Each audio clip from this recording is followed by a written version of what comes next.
Et nous aussi, on va ouvrir la parole de Dieu ensemble, comme on le fait dans notre bonne habitude. Et on va continuer ce matin notre série de messages dans le livre des Actes. Et j'aimerais vous inviter à ouvrir vos Bibles avec moi dans Actes au chapitre 16. Actes chapitre 16, les versets 11 à 40. Et puis, juste avant de lire le passage, je voulais mentionner qu'on a appris que deux de nos sœurs ont donné naissance récemment, dans les dernières semaines. Notre sœur Rose-Laure, qui est une sœur qui a commencé à fréquenter l'Église, a accouché de jumeaux, hein, c'est ça, la semaine dernière. Et puis aussi Fridza, qui est là à l'arrière avec nous, qui a donné naissance aussi dans les derniers mois. Donc, félicitations à nos sœurs. Et puis, je voulais aussi le mentionner. Oui, c'est ça. Puis, je voulais aussi mentionner que l'épouse de notre frère Joseph Benujita a aussi donné naissance à une petite fille. Donc, mais pour cette semaine et puis pour les prochaines semaines, on a des petites cartes en arrière de félicitations qu'on veut signer. Donc, on vous invite à aller signer ces cartes qui sont sur la table en arrière après la célébration pour qu'on puisse leur donner un petit mot d'encouragement et puis qu'on puisse les accompagner de nos prières aussi. Donc, on va lire ensemble maintenant dans Actes au chapitre 16, les versets 11 à 40. Actes chapitre 16, 11 à 40. La parole de Dieu dit ceci. « Étant partis de Troas, nous fîmes voile directement vers la Samothrace et le lendemain, nous débarquâmes à Néapolis. De là, nous allâmes à Philippe, qui est la première ville d'un district de Macédoine et une colonie. Nous passâmes quelques jours dans cette ville. Le jour du sabbat, nous nous rendîmes alors hors de la porte vers une rivière où nous pensions que se trouvait un lieu de prière. Nous nous assîmes et nous parlâmes aux femmes qui étaient réunies. L'une d'elles, nommée Lydie, marchande de pourpre de la ville de Thyatire, était une femme craignant Dieu et elle écoutait. Le Seigneur lui ouvrit le cœur pour qu'elle soit attentive à ce que disait Paul. Lorsqu'elle eut été baptisée avec sa famille, elle nous fit cette demande. « Si vous me jugez fidèle au Seigneur, entrez dans ma maison et demeurez-y. » Et elle nous pressa par ses instances. Comme nous allions au lieu de prière, une servante qui avait un esprit de python et qui, en devinant, procurait un grand profit à ses maîtres, vint au-devant de nous et se mit à nous suivre, Paul et nous. Elle criait, « Ces hommes sont les serviteurs du Dieu Très-Haut, et ils vous annoncent la voie du salut. » Elle fit cela pendant plusieurs jours. Paul, fatigué, se retourna et dit à l'esprit, « Je t'ordonne, au nom de Jésus-Christ, de sortir d'elle. » Et il sortit à l'heure même.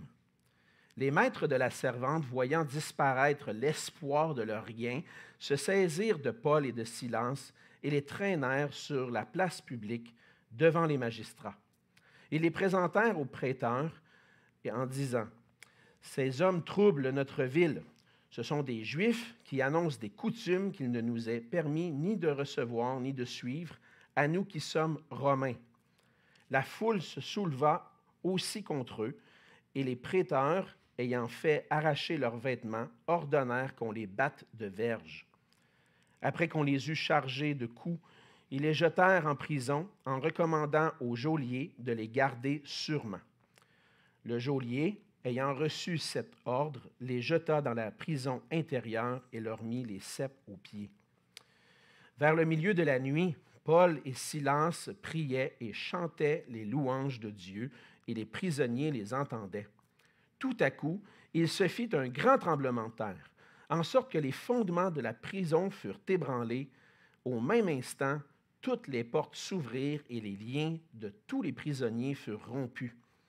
Le geôlier se réveilla et lorsqu'il vit les portes de la prison ouvertes, il tira son épée et allait se tuer, pensant que les prisonniers s'étaient enfuis. Mais Paul cria d'une voix forte, « Ne te fais point de mal, nous sommes tous ici. » Alors le geôlier, ayant demandé de la lumière, entra précipitamment et se jeta tout tremblant aux pieds de Paul et de Silas. Il les fit sortir et dit, « Seigneur, que faut-il que je fasse pour être sauvé? » Paul et Silas répondirent, « Crois au Seigneur Jésus, et tu seras sauvé, toi et ta famille. » Et ils lui annoncèrent la parole du Seigneur, ainsi qu'à tous ceux qui étaient dans sa maison. Il les prit avec lui à cette heure même de la nuit. Il lava leurs plaies, et aussitôt il fut baptisé, lui et tous les siens. Les ayant conduits dans son logement, il leur servit à manger, et il se réjouit avec toute sa famille de ce qu'il avait cru en Dieu. Quand il fit jour, les prêteurs envoyèrent les licteurs pour dire au geôlier, « Relâche ces hommes. » Et le geôlier annonça la chose à Paul. Les prêteurs ont envoyé dire qu'on vous relâche. Maintenant donc, sortez et allez en paix. Mais Paul dit aux licteurs, après nous avoir battus de verge publiquement et sans jugement, nous qui sommes Romains, ils nous ont jetés en prison et maintenant ils nous font sortir secrètement. Il n'en sera pas ainsi. Qu'ils viennent eux-mêmes nous mettre en liberté. Les licteurs rapportèrent ces paroles aux prêteurs qui furent effrayés en apprenant qu'ils étaient Romains. Ils vinrent les apaiser et ils les mirent en liberté en les priant de quitter la ville. Quand ils furent sortis de la prison, ils entrèrent chez Lydie et après avoir vu et exhorté les frères, ils partirent. On va se courber un instant dans un mot de prière. Oui, Seigneur, notre Dieu, c'est vraiment par ta grâce qu'on peut se présenter devant toi. C'est par ta grâce que nous pouvons lire ces paroles et les recevoir pour nous-mêmes, parce que tu as, Seigneur, dans ta souveraineté, guidé des hommes à parler de ta part, des hommes poussés par ton esprit à mettre par écrit ces paroles qui sont les tiennes. Et tu as permis, Seigneur, à travers les siècles, que ces paroles soient transmises d'une génération à l'autre, qu'elles soient traduites dans notre propre langue, afin que nous puissions les lire ensemble ce matin. Et Seigneur, par ces paroles, tu veux parler à nos cœurs, tu veux nourrir nos âmes spirituellement. Et Seigneur, nous te prions que par ton esprit, tu puisses disposer nos cœurs, ouvrir nos cœurs à entendre ta parole et à la recevoir comme venant de toi. Parce que par ces paroles, Seigneur, tu transformes nos vies et tu nous permets de vivre pour toi et pour ta gloire, et c'est ce que nous voulons. Seigneur, accomplis ta volonté en nous, que ta volonté soit faite dans nos cœurs aujourd'hui et dans cette Église. Seigneur, bénis-nous dans l'étude de ta parole et nous t'en prions au nom de Jésus. Amen. Amen. Connaissez-vous des rêveurs? Des gens qui régulièrement vous partagent leurs rêves, leurs désirs, leurs grands projets, tout ce la vision qu'ils ont de la vie, des choses qu'ils veulent accomplir. Peut-être que vous êtes un rêveur vous-même, un rêveur ou une rêveuse. Peut-être que vous avez un conjoint ou vous êtes marié avec quelqu'un qui rêve et qui a toujours des projets. Peut-être que vos enfants aussi sont des rêveurs. En discutant avec les gens, particulièrement avec les jeunes, puis on le voit dans notre société aussi, les jeunes sont remplis d'ambition, de rêves, de visions qu'ils veulent accomplir. Et parfois, on entend des idées un peu folles de nos jeunes. Et lorsque je jase avec des personnes un peu plus âgées, j'entends quand même des visions, des rêves, des désirs, des projets à poursuivre, mais peut-être avec un peu plus de sagesse, des idées peut-être un peu moins folles. Qui que nous soyons, on a tous des rêves qu'on aimerait voir s'accomplir, des rêves qui se transforment en projets qu'on veut voir se réaliser. Et dépendamment de notre personnalité ou de notre attachement à nos projets, on peut les accomplir avec un différent degré d'énergie. Certains les poursuivent avec beaucoup de vigueur, avec la force. Moi, je veux accomplir ces choses-là dans ma vie. Des fois, c'est juste un rêve comme ça peut-être que ça va se réaliser un jour. Mais bien souvent, lorsqu'on veut poursuivre des rêves ou des objectifs, on rencontre des obstacles. Et lorsqu'on rencontre des obstacles, on peut perdre de la vigueur dans notre désir de les poursuivre.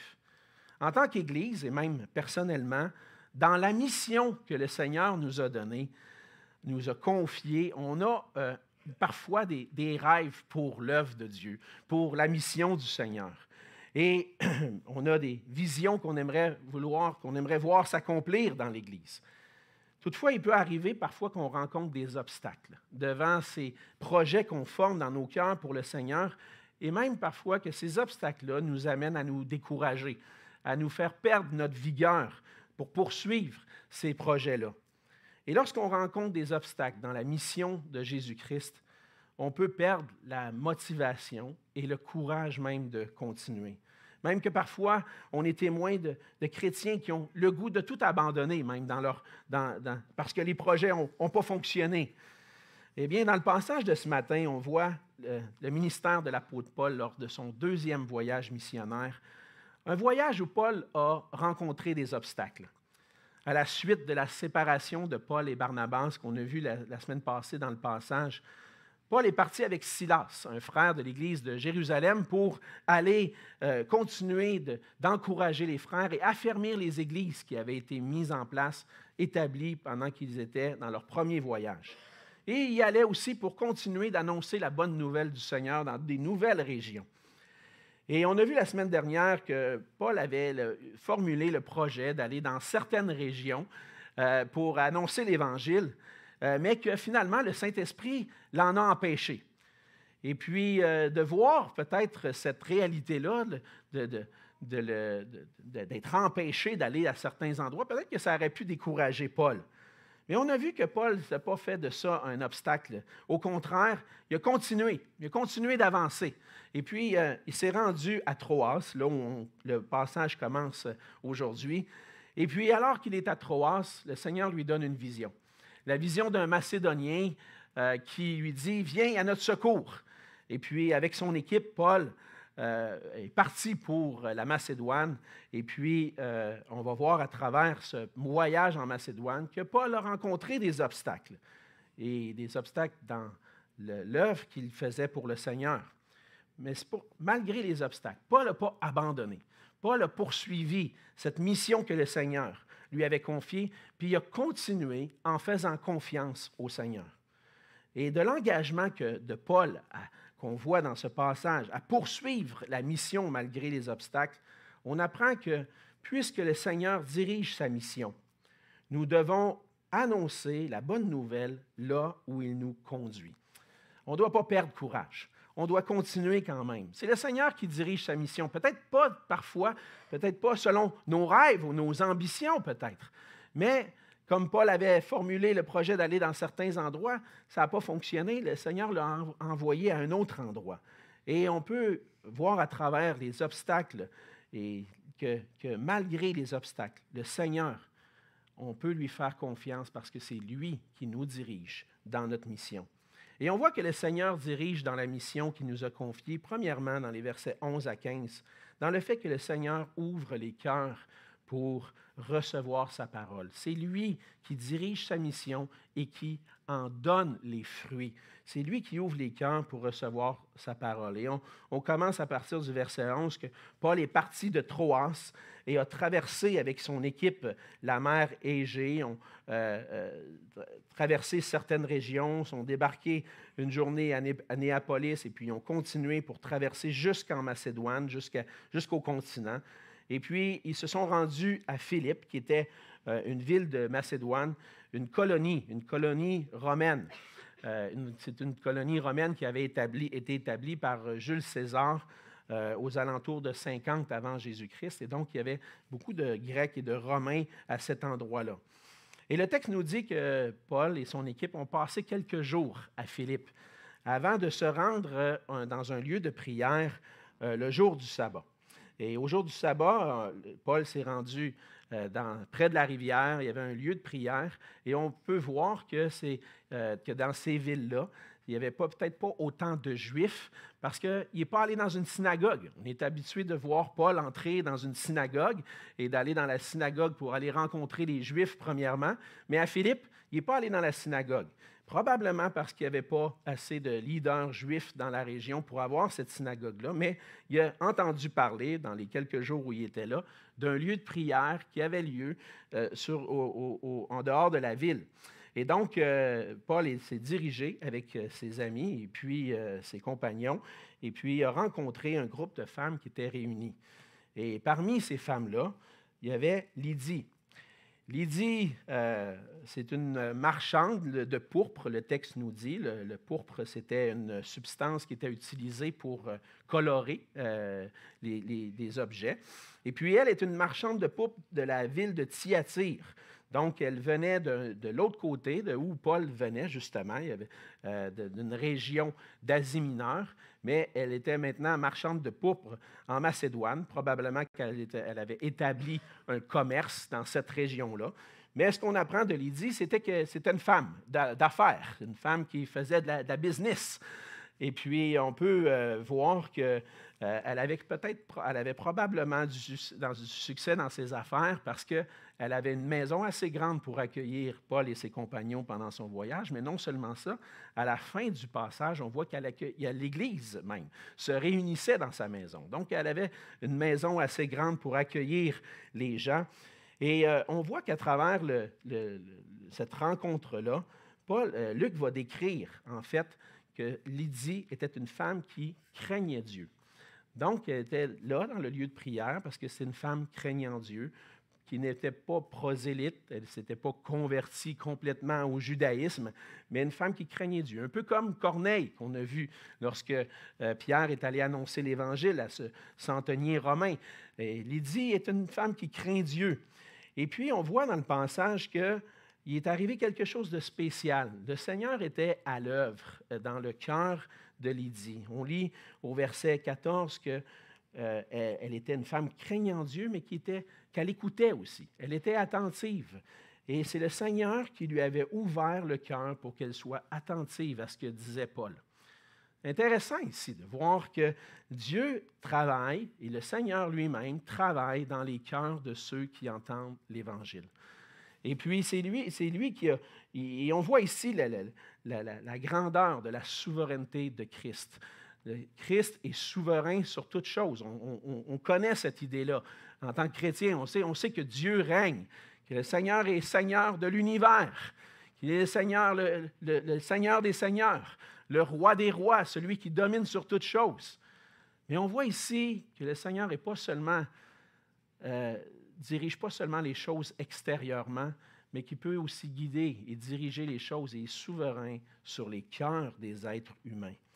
Ça me rappelle un proverbe qu'on entend, « Le cœur du roi est comme un courant d'eau dans la main de l'Éternel, il l'incline où il veut. » Alors le Seigneur a une souveraineté sur les cœurs. Et là, dans sa souveraineté, dans sa grâce envers Lydie, il va permettre qu'elle soit attentive à ce que disait Paul. Et on voit qu'on n'a pas tout le détail de ce qui se passe ici, parce que rapidement, tout de suite au verset 15, on lit qu'elle a été baptisée avec sa famille. On peut présumer, entre les versets 14 et 15, qu'il y a eu des conversations avec Lydie. Paul était attentif à quoi? Certainement au message de l'Évangile de Jésus-Christ. Et puis, on n'a pas le message, la prédication de Paul cette journée-là, ou les échanges qu'il a eus avec elle, mais on présume avec pas mal de certitude en voyant ce que Paul a accompli comme ministère, qui lui a annoncé l'Évangile de Jésus-Christ. Et elle a reçu le Seigneur Jésus dans sa vie. Et c'est pour ça qu'elle a été baptisée. Elle a reconnu que Jésus était le Christ, qu'il était le Sauveur, et que c'était en plaçant sa confiance en lui qu'elle pouvait être sauvée. Mais cette ouverture du cœur, c'est le Seigneur qui l'a opérée en elle. Et on voit que c'était une foi qui a transformé sa vie, qui même l'a amenée, on le voit, à être une femme qui voulait servir Paul et son équipe, et même servir l'Église en accueillant l'Église chez elle éventuellement. Et on le voit qu'elle a insisté, après avoir été baptisée avec sa famille, elle a insisté, elle a dit, si vous me jugez fidèle, mais si vous jugez, en réalité, lorsqu'on voit le mot fidèle ici, c'est plus comme si vous jugez que ma foi est sincère, si vous voyez que j'ai réellement cru au Seigneur Jésus, puis que je suis maintenant une sœur en Christ, je suis votre sœur maintenant. Si vous jugez que je suis votre sœur, puis vous voyez le fruit de ça, venez chez nous, venez habiter chez nous. Et on voit que cette sœur-là, le Seigneur lui a donné la particularité de l'hospitalité. Hein? Le Seigneur a ouvert son cœur, mais elle a ouvert son cœur aux autres. Et l'a accueilli chez elle. Et puis, elle a tellement insisté, on voit que Luc met l'accent là-dessus, entrez dans ma maison, demeurez-y, puis elle nous pressa par ses instances. Elle ne voulait pas manquer cette opportunité-là de servir le Seigneur en accueillant Paul et son équipe. Et Lydie a cru au Seigneur, parce que le Seigneur lui avait ouvert le cœur. Et on voit à travers ça que dans l'œuvre de l'Évangile, dans le travail de la mission de Jésus-Christ, toute la gloire revient au Seigneur. Le Seigneur est puissant pour ouvrir les cœurs. Et la mission ne dépend pas simplement des ouvriers, parce que oui, le Seigneur veut nous utiliser pour qu'on témoigne de Jésus-Christ, mais elle dépend pleinement du Seigneur pour toucher les cœurs, pour être réceptif à l'Évangile. C'est le Seigneur qui prépare les cœurs à répondre par la foi. Si le Saint-Esprit ne dispose pas les cœurs pour recevoir l'Évangile, les cœurs vont rester fermés. Ça prend une œuvre de l'Esprit pour saisir la grâce de Dieu qui se trouve en Jésus-Christ. Et on voit à travers ça que le salut, c'est uniquement une œuvre de grâce par laquelle j'ai absolument rien accompli dans ça. En Éphésiens 2, 8 et 9, c'est ce que Paul nous exprime. C'est par la grâce que vous êtes sauvés, par le moyen de la foi. Et cela ne vient pas de vous, c'est le don de Dieu. Ce n'est point par les œuvres afin que personne ne se glorifie.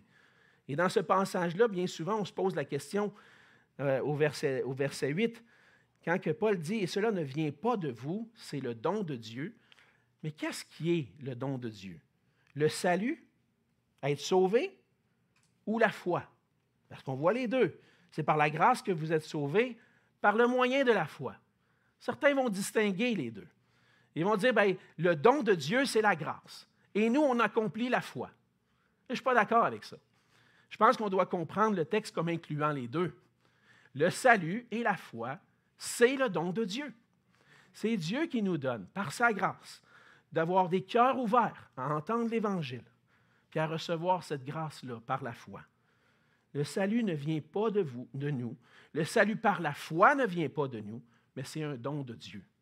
Et lorsque le Seigneur se révèle au cœur et ouvre notre cœur à recevoir l'Évangile, ça nous pousse à nous jeter dans les bras du Seigneur, puis à saisir sa main, sa grâce, puis lui dire, Seigneur, sauve-moi, j'ai besoin de toi. Et ça, c'est l'Esprit de Dieu qui fait cette œuvre-là. En théologie, je vais aller un petit peu plus loin avec vous ce matin, on distingue deux aspects au salut. Il y a ce qu'on appelle le salut accompli et le salut appliqué. Lorsqu'on parle du salut qui a été accompli, on pense particulièrement à l'œuvre de Jésus-Christ. Jésus qui est venu dans le monde, qui a vécu une vie sans faute, parfaite, accomplie et manifestée par ses miracles qu'il était le Fils de Dieu. Il est allé jusqu'à la croix. Il est mort à la croix pour nos péchés. Il a versé son sang, parce que sans effusion de sang, il n'y a pas de pardon. Et ça prenait une offrande parfaite, un agneau parfait. Et c'est Jésus-Christ qui a accompli cette offrande parfaite pour nous à la croix. Il est mort et il est ressuscité. Et maintenant, il est au ciel, il règne. Et cet aspect du salut, qui est un salut qui a été accompli, c'est ce que Jésus-Christ a accompli en allant jusqu'à la croix, en mourant et en ressuscitant.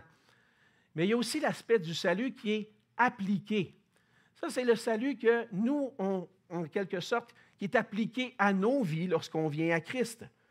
Pour expérimenter personnellement le salut, pour pas que l'œuvre de Christ demeure quelque chose de distant, que c'est seulement quelque chose que, OK, Jésus a accompli ça, c'est bien. Bien, pour que ça ait un changement dans notre vie, pour que ça provoque la foi dans notre vie, il faut que ce salut-là soit appliqué à nous. Et ça, c'est l'œuvre du Saint-Esprit, qui vient pour ouvrir nos cœurs et qu'à ce moment-là, on saisit par grâce, par la foi.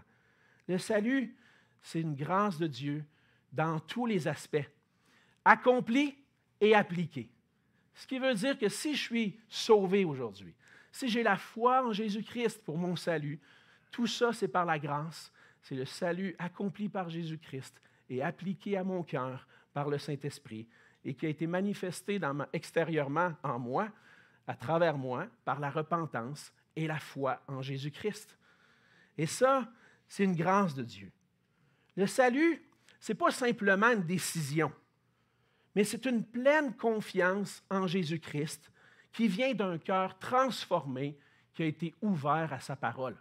C'est ça le salut, un cœur changé. Et lorsqu'on obéit à la mission du Seigneur, le Seigneur nous a donné cette mission d'annoncer la bonne nouvelle, bien, on compte non pas sur nos efforts, mais sur la puissance de Dieu pour ouvrir les cœurs et transformer la vie des gens à travers l'Évangile. Par notre obéissance à son commandement, le Seigneur appelle les gens à se tourner vers lui. Lorsqu'on obéit au Seigneur et puis qu'on parle de Jésus-Christ, qu'on est témoin de Jésus-Christ, le Seigneur utilise cette parole-là pour appeler des gens à lui. Et on annonce l'Évangile de la grâce de Dieu, de la mort et de la résurrection de Jésus-Christ, que lui seul peut nous donner la vie, la réconciliation avec Dieu. Mais c'est par la puissance du Saint-Esprit qui agit en nous qu'on peut être ses témoins. Donc, le Saint-Esprit vient, nous transforme, mais non seulement ça, on est le temple du Saint-Esprit. J'essaie de me rappeler rapidement, là, le Saint-Esprit est survenu sur nous, la puissance du Saint-Esprit, et on a été rendu capable d'être ses témoins. C'est ce que le Seigneur a fait avec nous. Mais c'est aussi par la puissance du Saint-Esprit que les cœurs se convertissent au Seigneur. Et ce n'est pas notre œuvre à nous. Et donc, pour rappeler à ceux qui ont déjà fait le cours Évangélisation explosive, quelques-uns avec moi à l'Église de Longueuil, on se rappelle que l'évangélisation, c'est un travail qui implique 3 personnes.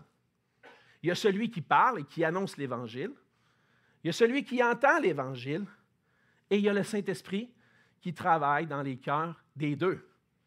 Lorsqu'on témoigne, alors on n'a aucune gloire à nous. Toute la gloire est au Seigneur, parce que c'est le Seigneur qui conduit et qui donne le fruit à notre travail par son œuvre dans les cœurs.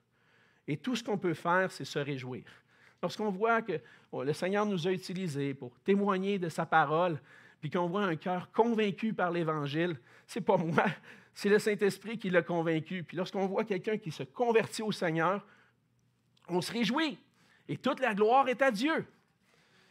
Et donc, lorsque le Seigneur dirige notre ministère, on présente la vérité de la parole et on s'attend à ce que le fruit vienne, non pas de notre force de conviction, non pas de nos paroles ou de nos beaux discours qu'on pourrait prononcer, mais de l'Esprit de Dieu qui convainc les cœurs.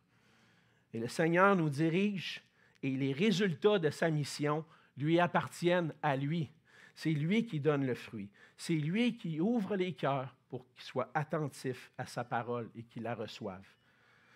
On voit que le Seigneur dirige le ministère, le Seigneur dirige sa mission en ouvrant les cœurs de ceux qui entendent l'Évangile. Mais le Seigneur, on voit deuxièmement que le Seigneur aussi conduit à enlever les obstacles au ministère de sa parole. Pendant qu'ils allaient au lieu de prière, on voit plus loin dans le verset 16, c'est dans les versets 16 à 24 qu'on voit ça. Pendant qu'ils allaient dans un lieu de prière, il y a une femme esclave, on lit servante dans la version seconde, mais on pourrait traduire une esclave. Elle appartenait à des maîtres. Et cette femme-là avait un esprit de python. Et elle suivait Paul, Silas et les compagnons et criait devant de ces hommes-là, « Ces hommes sont les serviteurs du Dieu très haut, ils vous annoncent la voie du salut. » Et le problème, c'est qu'elle n'arrêtait pas de faire ça. Elle passait chaque jour, à toutes les fois qu'il se rendait au lieu pendant qu'il se promenait, il allait au lieu de prière, elle était devant eux, puis elle continuait de crier ça. On voit que, si on veut comprendre un peu c'est quoi cette idée-là d'un esprit de Python, on voit dans la mythologie grecque que Python était un grand serpent, un dragon, qui avait été détruit par Apollon, le fils de Zeus. Donc le Python était quelqu'un qui avait été anéanti, mais avec le temps, le terme est devenu utilisé en grec, le terme Python était venu à désigner un esprit de divination. Et c'est ce qu'on voit ici dans le passage. Oui, il y avait tout le personnage de la mythologie, mais le terme ici est utilisé pour un esprit de divination. En fait, on aurait pu le traduire de cette façon-là. Plutôt que de dire que la femme avait un esprit de python, on aurait pu traduire, elle avait un esprit de divination. Et c'est ce qu'elle faisait, parce qu'elle devinait, donc elle pouvait prédire le futur, et elle procurait un grand profit à ses maîtres. C'était une femme esclave. Et elle allait devant Paul. Et on voit que cette femme apportait un grand profit. Ses maîtres, en fait, l'utilisaient pour faire de l'argent. Elle était dépendante, dans un sens. Elle était esclave, non seulement des maîtres, mais de l'esprit impur aussi, qui était en elle. Et pour les Grecs de l'époque, le fait qu'elle criait, ces hommes, comme on le voit dans le passage, là, sont les serviteurs du Dieu très haut. Ils vous annoncent la voie du salut. Pour un Juif, ça pouvait sonner « Ah, c'est le Dieu d'Israël, et c'est en lui qu'est la délivrance. » Mais dans la tête des Grecs, pour les Grecs, eux, ce qu'ils comprenaient, c'est les serviteurs de Zeus. Les serviteurs de Zeus qui vous montrent une voie pour être sauvé, pas la voie du salut, parce qu'on peut traduire une voie de salut. Là, on voit lorsqu'on étudie un peu le contexte, que la question du salut, ça faisait beaucoup partie des discours parmi les Grecs.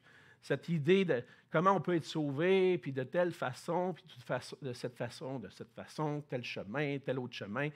Mais finalement, elle, ce qu'elle est en train de dire, c'est pas, elle ne proclamait pas l'Évangile, ou elle ne proclamait pas aux gens d'avoir la foi dans le Dieu, le seul vrai Dieu, mais elle est en train de déranger en détournant l'attention vers Zeus, vers une voie de salut. Et puis, c'est ça qui dérangeait Paul. Et puis, on peut comprendre parce qu'elle était vraiment habitée d'un esprit mauvais. Puis, après un certain temps, Paul, on le voit, a confronté l'esprit et a ordonné au nom de Jésus-Christ, pas au nom de Paul, au nom de Christ, de sortir d'elle. C'est Jésus-Christ qui est le Seigneur Tout-Puissant et qui domine aussi, non seulement sur les cœurs, mais sur les esprits mauvais. Et qui a permis il a permis à Paul de chasser ce mauvais esprit-là. Et ça ne l'a pas fait l'affaire des maîtres. Parce que là, elle avait plus ce pouvoir-là de deviner, de prédire le futur. Ils avaient perdu leur source de profit. Et puis, ça en a suivi, en fait, que Paul et Silas ont été saisis et ils ont fait battre et mettre en prison. Mais par le miracle que Paul a accompli, que je pourrais dire que Jésus a accompli au travers de Paul, on voit que le Seigneur est puissant pour chasser ce qui empêche la proclamation de la parole. Le Seigneur est puissant pour enlever les obstacles à la proclamation de la parole. Et dans le ministère de l'Évangile, on vit un combat spirituel continuel. Paul dit en Éphésiens 6, 12, « Car nous n'avons pas à lutter contre la chair et le sang, on n'a pas à lutter contre des hommes, mais on a à lutter contre les dominations, contre les autorités, contre les princes de ce monde de ténèbres, contre les esprits méchants dans les lieux célestes. » Et là, peut-être que dans un monde occidental moderne, ce genre de langage-là peut nous chatouiller un petit peu, peut nous déranger. On est habitué aujourd'hui de croire à ce que l'on voit. Hein? C'est ce que le monde moderne, la science a fait en sorte qu'on croit à ce que l'on voit. Mais lorsqu'on parle de puissance de ténèbres, des autorités, les princes de ce monde, des esprits méchants, on est un petit peu réticent à ça. Mais c'est une réalité quand même. Parce que le diable est une entité qui existe réellement.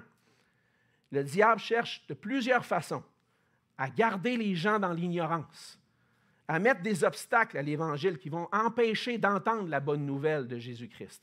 Le diable prend plaisir à aveugler l'intelligence, à ne pas permettre que les gens entendent la parole. Et bien souvent, on peut voir notre combat contre notre gouvernement, les gens en position d'autorité qui pourraient nous limiter dans ce qu'on peut faire. Mais ce n'est pas là qu'est le combat. C'est un combat spirituel. Et ces gens-là, le diable utilise parfois les gens en position d'autorité pour mettre des obstacles. Et il le fait soit par des possessions, comme on le voit dans le passage, ou d'autres obstacles d'entendre l'Évangile. Et ça n'empêche pas le fait qu'on est peut-être avec une pensée plus moderne, ça n'empêche pas le fait que l'on vit dans un monde où le diable est à l'œuvre. Il utilise les moyens possibles, tous les moyens possibles pour empêcher les gens d'entendre l'Évangile. Et là, on voit que dans les Écritures, que le diable est le père du mensonge. Il ne veut pas que les gens entendent la vérité. Il les éloigne de la vérité. Mais ce qu'on voit dans le passage, c'est que le Seigneur est tout-puissant. Il est plus grand que les puissances du monde des ténèbres. Il est plus grand que les esprits méchants. Et dans son ministère, Jésus l'a manifesté à plusieurs reprises. Il a manifesté qu'il avait le pouvoir de chasser les démons. Et on le voit dans le passage que Jésus a chassé ce mauvais esprit par l'apôtre Paul. Et c'est le Seigneur qui dirige et qui enlève les obstacles à la proclamation de l'Évangile. Cette femme-là était un obstacle. Elle n'annonçait pas la vérité. Elle était en train de détourner les gens de la vérité. Paul s'en est rendu compte, il a été patient, mais s'en est rendu compte et à un moment donné, il a dit, ça suffit. Et par quel pouvoir Paul l'a fait? Par le pouvoir du Seigneur Jésus. C'est lui qui enlève les obstacles. Et parfois, lorsqu'on prêche l'Évangile, on n'est pas toujours conscient que il y a un combat spirituel qui se passe lorsqu'on proclame l'Évangile.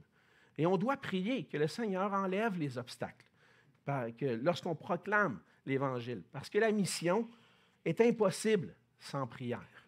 On a besoin de faire confiance au Seigneur. Et la prière, c'est notre façon d'exprimer notre pleine confiance au Seigneur, puis lui dire, Seigneur, je dépends de toi. J'ai besoin de toi pour m'aider à annoncer ton Évangile. C'est toi qui es là avec moi alors que j'annonce l'Évangile. C'est toi, Seigneur, qui enlève les obstacles et qui prépare les cœurs à recevoir ton Évangile. Et donc, on a besoin de dépendre du Seigneur pour que les obstacles soient enlevés. Et on doit prier régulièrement ensemble pour ça. Ce n'est pas rare que lorsque peut-être vous avez partagé l'Évangile à quelqu'un, peut-être vous partagez l'Évangile et il y a tout le temps quelque chose qui vient déranger. Vous avez peut-être déjà remarqué ça. Hein? On partage l'Évangile, puis des fois, c'est peut-être dans une famille, puis l'enfant devient tannant. Mon père m'a déjà partagé ça. Il dit, quand vous étiez petit, là, j'invitais quelqu'un à la maison pour partager l'Évangile. Et que vous étiez tannant ces soirs-là. Mais moi, je ne suis pas conscient de ça. Mais il y a un combat spirituel. Puis peut-être que le fait qu'on soit un peu plus tannant cette soirée-là, c'était le diable qui agissait pour empêcher la personne d'entendre l'Évangile. Et ça va arriver, des fois, tu présentes l'Évangile, le téléphone sonne. À toutes les fois que tu arrives à un moment où la personne doit prendre une décision, on dirait qu'il y a quelque chose qui vient t'empêcher, ça d'arriver. Le diable est là et agit. Et c'est pour ça qu'on a besoin de prier. Quand on voit ça, on prie dans notre cœur. C'est ce qu'on apprenait dans nos cours d'évangélisation. C'est quand tu vois quelque chose qui dérange, prie le Seigneur dans ton cœur qui enlève ces obstacles-là pour que la personne soit attentive au message de l'Évangile. Et on a besoin de prier ça pour nous-mêmes alors qu'on prêche l'Évangile, mais aussi pour notre Église et pour tous les ouvriers, les missionnaires. Premièrement, on prie le matin pour nous-mêmes. Seigneur, aujourd'hui, j'aurais à cœur de te partager ta grâce à quelqu'un que tu me dirigerais et qui aurait un cœur ouvert. Enlève les obstacles, Seigneur. Prépare le chemin devant moi pour que cette personne-là puisse te recevoir. Pour l'Église, les ouvriers, dans nos prières personnelles, mais aussi en Église, on a besoin de prier ensemble. Seigneur, donne-nous une porte ouverte pour l'Évangile. On voit que Paul priait pour ça, qu'on puisse le prêcher avec assurance. Parce que le Seigneur Jésus est tout-puissant pour accomplir toutes choses selon sa volonté. Et c'est pour ça qu'on dépend de lui. Ça ne dépend pas de nous. Le Seigneur dirige sa mission en enlevant les obstacles à la proclamation de l'Évangile. Troisièmement, on voit dans les versets 25 à 34, vous verrez qu'on n'aura pas le temps de toucher, en tout cas, je n'ai pas prévu de toucher les versets 35 à 40 en détail, mais dans les versets 25 à 34, on voit que le Seigneur manifeste sa puissance pour que des cœurs se tournent vers lui. On arrive à la fin de cette section là, qu'on vient de lire, et Paul et Silas ont été mis en prison. Il y a un geôlier qui les a jetés en prison et qui ont mis même les ceps aux pieds. Les ceps, c'était les instruments qui permettaient d'emprisonner les pieds, donc ils ne pouvaient même pas bouger. Ils étaient probablement couchés par terre, les pieds pris dans les ceps. Et puis, il n'y avait aucune possibilité pour eux de se sortir de là. Mais le Seigneur manifeste sa puissance et au milieu de la nuit, pendant que Paul et Silas chantaient, priaient, chantaient les louanges au Seigneur, il y a eu un grand tremblement de terre. On voit, juste un petit commentaire ici, que Paul et Silas étaient en train de chanter, de prier et de chanter. Là, tu te dis, man, quel obstacle ça! Je suis en prison. J'ai les cèpes aux pieds, je ne peux pas sortir de là. Seigneur, pourquoi là, tu m'as mis là, là? Hein, ça serait notre réaction humaine. Pourquoi tu me mets là? Je fais ton œuvre, Seigneur. Je vais accomplir ton œuvre, je vais annoncer l'Évangile, puis toi, tu me mets en prison. C'est pas ça. C'est pas ça que Paul et Silas ont vécu. Au contraire, ça les a amenés à prier. À prier le Seigneur pour dire, Seigneur, tu as permis qu'on soit jusqu'ici, mais il y a juste toi qui peux nous en sortir. Ils ont prié, puis ils ont chanté les louanges du Seigneur, puis on voit que même les autres prisonniers entendaient. Je suis certain que les autres prisonniers entendaient l'Évangile à travers leurs louanges. Ça ne les a pas empêchés de prêcher l'Évangile. Ils le prêchaient à travers les chansons. Ils continuaient de chanter, puis l'Évangile était annoncé. Ils annonçaient la grandeur de Dieu. Et puis, on voit que le Seigneur a permis quelque chose. Au verset 26, tout à coup, il se fit un grand tremblement de terre, en sorte que les fondements de la prison furent ébranlés, et au même instant, toutes les portes s'ouvrirent et les liens de tous les prisonniers furent rompus. Ce n'est pas un tremblement de terre ordinaire. C'est la puissance de Dieu qui est manifestée à travers ce tremblement de terre-là. Et le geôlier se réveille. Probablement, il a déjà entendu pourquoi Paul et Silas se sont fait emprisonner, pourquoi ils sont emprisonnés. Il connaît toutes les raisons. Il a probablement entendu prier et chanter aussi avant de s'endormir. Mais là, il se réveille. Et là, il voit que les portes de prison sont ouvertes. Et là, il veut s'enlever la vie. Là, on peut se demander pourquoi il voulait s'enlever la vie, mais on a déjà un peu mentionné ça. À l'époque, les gardiens de prison qui manquaient à leur tâche risquaient la peine de mort. Et donc, il savait, lui, que s'il y avait des prisonniers qui étaient sortis, que ça allait finir, finalement, qu'il allait être exécuté. Fait que autant régler ça tout de suite. Je vais m'enlever la vie, on va régler ça. Mais Paul a crié, puis il l'a empêché de s'enlever la vie. On peut se poser toutes sortes de questions ici. Comment Paul a pu voir qu'il voulait s'enlever la vie? Probablement qu'il a entendu, le geôlier devait être en train de dire, paniquer, de dire, qu'est-ce qui s'est passé? Je vais mourir. Puis Paul a probablement eu connaissance de ça. Mais le geôlier, lorsque Paul lui dit, arrête, fais pas ça, qu'est-ce qu'il fait? Il va vers Paul et Silas, puis il se jette à leurs pieds. Et il leur demande, que faut-il que je fasse pour être sauvé? Parce que c'est sûr, je vais mourir, mais non seulement cela. J'ai entendu ce que vous avez annoncé, j'ai entendu ce que vous avez chanté, et puis là, je sais que vous avez des paroles qui peuvent régler ma situation. Il a entendu toutes ces choses-là, et puis Paul et Silas, en prison, ont pu témoigner de Jésus-Christ. Ils n'étaient pas empêchés.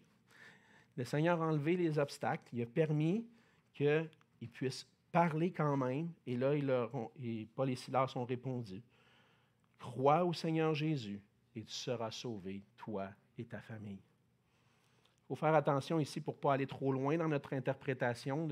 Parfois, les gens vont dire, « Si je crois au Seigneur, tous les gens de ma famille vont nécessairement sauver. » Ce n'est pas ça que le texte dit. Mais s'ils croient au Seigneur Jésus, et s'il croit, parce que dans la suite, Paul, ce qu'il a fait, c'est qu'il a annoncé la parole du Seigneur au geôlier et à tous ceux qui étaient dans sa maison. Donc, sa famille a entendu l'Évangile aussi.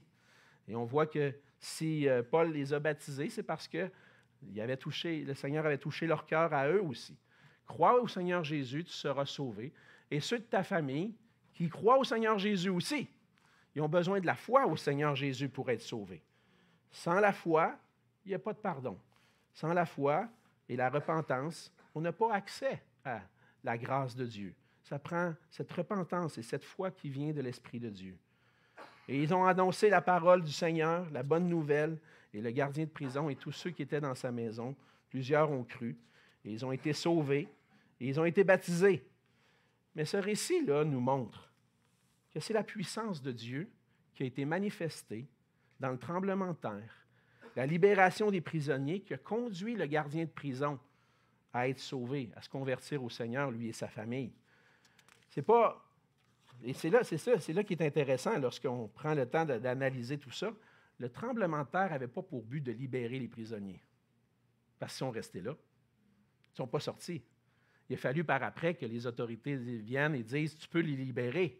Donc, le tremblement de terre avait pour but de provoquer la crainte de cet homme-là, du gardien de prison et de sa famille. Provoquer la crainte. Et le Seigneur, parfois, par sa puissance, peut provoquer une crainte qui mène à la foi. En manifestant sa souveraineté sur les éléments naturels, le Seigneur peut inspirer la crainte. Lors de la crucifixion et de la mort de Jésus-Christ, on lit dans Matthieu 27 que Jésus poussa de nouveau un grand cri et il rendit l'esprit. Et voici le voile du temple se déchira en deux, depuis le haut jusqu'en bas. La terre trembla, les rochers se fendirent. Qu'est-ce que ça a eu comme résultat?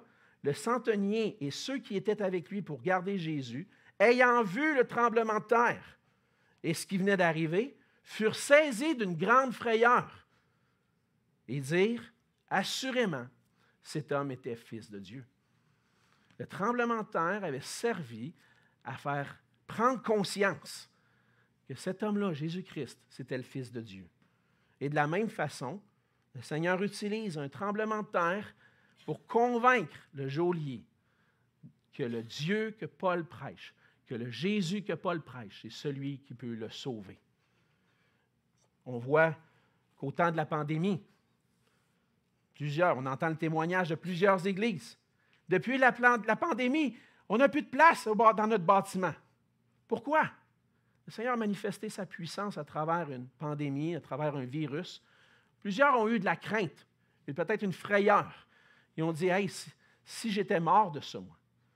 Puis il les a amenés à peut-être chercher Dieu, chercher Jésus-Christ. Dans sa souveraineté, le Seigneur utilise sa puissance sur les éléments naturels pour provoquer la crainte, pour qu'on puisse se tourner vers lui. Et lorsqu'on réalise que on n'est pas au contrôle de notre vie, puis qu'on ne sait pas trop ce qui va nous arriver, on va avoir tendance à se tourner vers celui qui est au contrôle de toutes choses, qui est Dieu. Le Seigneur inspire la crainte pour qu'on réalise qu'il est le Dieu Tout-Puissant. Le Seigneur fait qu'il veut faire en sorte qu'on le craigne pour qu'on puisse se tourner vers lui pour le salut. La crainte de Dieu nous amène à l'humilité devant lui, à reconnaître notre faiblesse, à reconnaître que sans lui, on est perdu et que c'est lui qui va juger un jour les pécheurs.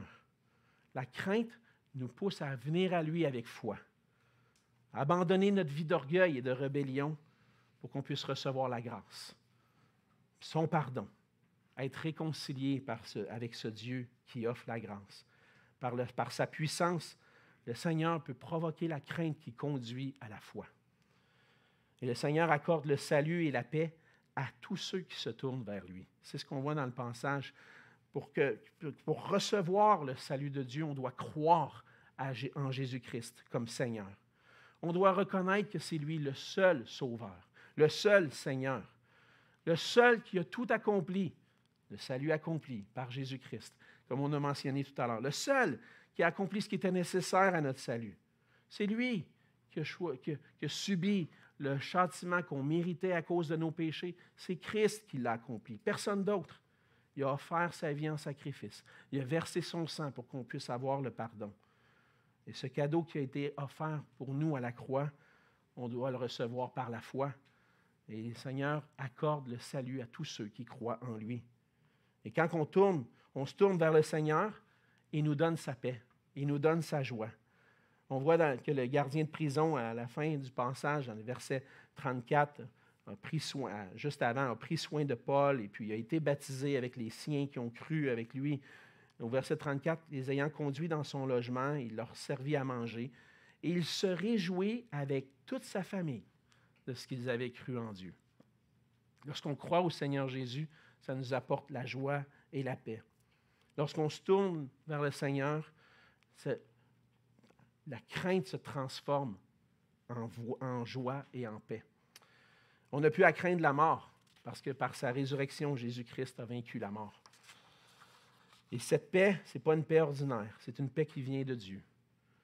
si on n'a pas encore reçu Jésus-Christ comme Sauveur et Seigneur, on a raison de craindre, d'avoir peur de ce qui peut nous arriver. Mais quand Jésus-Christ est notre Sauveur et notre Seigneur, on n'a plus rien à craindre. Parce que notre salut, notre destinée est entre ses mains.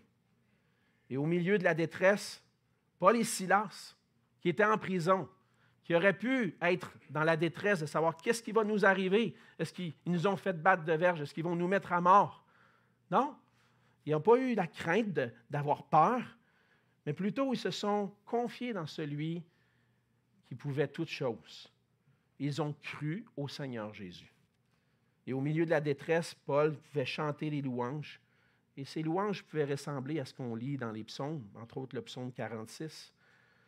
Versets 2 à 4, on lit « Dieu est pour nous un refuge et un appui, un secours qui ne manque jamais dans la détresse. C'est pourquoi nous sommes sans crainte. Sans crainte quand la terre est bouleversée, quand il y a un tremblement de terre, et que les montagnes chancellent au cœur des mers, quand les flots de la mer mugissent, écument, se soulèvent jusqu'à faire trembler les montagnes. Quoi qu'il arrive autour de nous, lorsqu'on appartient au Seigneur Jésus, on a le cœur en paix. Dieu est pour nous un refuge et un appui, un secours qui ne manque jamais dans la détresse. Paul et Silas avaient confiance en ce Dieu-là. C'est pour ça qu'ils pouvaient prier et chanter même dans la prison, même après avoir été battus de verge. Et c'est cette pleine confiance en Dieu, dans le fait qu'il dirige sa mission, qui nous amène à annoncer la bonne nouvelle, sans crainte, là où il nous conduit. C'est le Seigneur Jésus qui nous donne cette foi pour qu'on puisse s'appuyer sur lui. Paul a été conduit à plusieurs endroits. Il allait dans des synagogues, dans des lieux de prière, sur les chemins, dans la prison.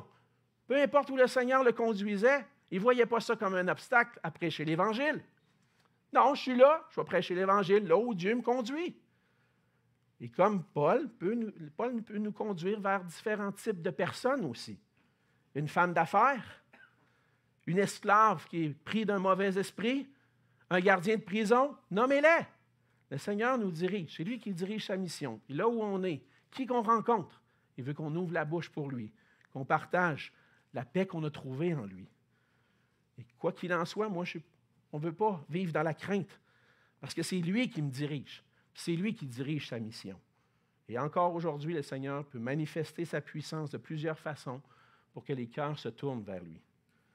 Le Seigneur dirige sa mission et on doit continuer d'annoncer la bonne nouvelle là où il nous conduit. On peut voir avec nos yeux humains des obstacles, mais on doit regarder au Dieu qui permet de surmonter les obstacles. C'est lui qui ouvre les cœurs à recevoir sa parole. Un cœur fermé, ce n'est pas un obstacle pour Dieu. Il peut l'ouvrir. Je peux faire confiance à Dieu pour ouvrir les cœurs. C'est lui qui enlève les obstacles au ministère de sa parole et il manifeste sa puissance pour que les gens se tournent vers lui.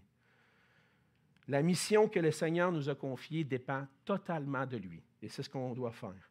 De nous-mêmes, on n'arrivera jamais à convertir les gens pour qu'ils se tournent vers le Seigneur. C'est lui qui ouvre les cœurs. De nous-mêmes, on ne peut pas combattre les forces spirituelles qui empêchent que l'Évangile soit prêché. On doit faire confiance parce que c'est lui qui enlève les obstacles. De nous-mêmes, on ne peut pas faire en sorte qu'un cœur se tourne vers Dieu. C'est lui qui est puissant pour provoquer la crainte afin de se tourner vers lui. On a besoin de se tourner vers le Seigneur et de lui faire pleinement confiance. Que ce soit en vue du salut ou pour annoncer la bonne nouvelle du Seigneur, il y a juste un moyen. Crois au Seigneur Jésus. Ce n'est pas juste pour les non-chrétiens, crois au Seigneur Jésus. C'est pour nous tous aujourd'hui. Crois au Seigneur Jésus. Tu penses que tu es pris dans une impasse? Crois au Seigneur Jésus. Fais-lui confiance. On peut lui faire pleinement confiance. Lorsqu'on n'a pas encore cru en lui, on peut croire en lui pour être sauvé. Mais on peut lui faire pleinement confiance dans sa puissance pour nous diriger, nous conduire, malgré les obstacles et les embûches qu'on peut rencontrer. Donc, on peut avoir des rêves, des grands projets pour la mission du Seigneur. Mais on doit se rappeler qu'en bout de ligne, c'est lui qui dirige. Je ne dois pas être découragé parce que mes projets n'ont pas fonctionné. Non, Seigneur, je suis encore vivant. Là où je suis, je vais parler de toi. Puis je vais laisser le fruit de tout ça à ta souveraineté, à ta puissance. Alors, frères et sœurs, on doit s'engager ensemble dans sa mission, en faisant confiance à celui qui peut tout. Et comme là, on va pouvoir, comme Paul, dire, « Je puis tout par celui qui me fortifie ». Prions ensemble. Seigneur notre Dieu, on veut te dire merci pour ta parole. Merci pour cette parole si précieuse, Seigneur. On voit ton œuvre dans la vie des gens. On voit ton œuvre dans la vie de ceux qui se sont tournés vers toi pour recevoir le salut. Mais on voit aussi ton œuvre dans tes ouvriers, Seigneur, que tu as envoyés. Oui, Seigneur, parfois on a des rêves, des projets qu'on aimerait voir s'accomplir. Mais cette mission-là n'est pas la nôtre, c'est la tienne.